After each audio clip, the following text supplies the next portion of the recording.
Hi everyone, welcome back to this channel. In this tutorial, I will show you how to complete the Expeditions Volunteer Quest NPC from NPC Blanc for the prep phase of the upcoming Call of Whales event in Heartopia. So after you finish the coastal notice quest by collecting approval signs from the residents, you will unlock the Expeditions Volunteer states on here.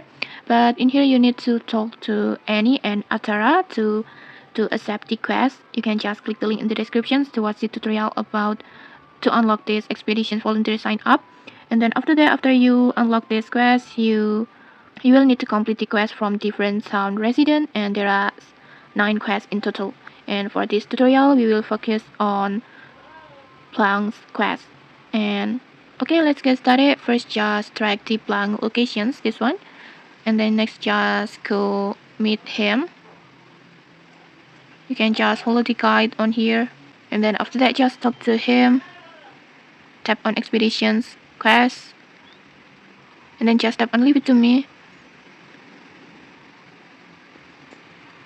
And then in here you need to upload for Blanc.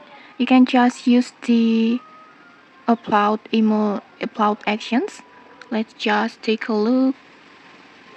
Just choose this upload actions, this one, and just like that you will successfully complete the quest. And then after that you just need to get the signs like this, the approval signs, to your journal, and it will count toward your Expeditions Volunteer progress, this one. And then next, just continue or just repeat the same process with other residents until you have collected all 9 stamps on here. And okay, that's it. If you found this helpful, don't forget to like, comment, and subscribe for more tutorials. Thanks for watching, and see you.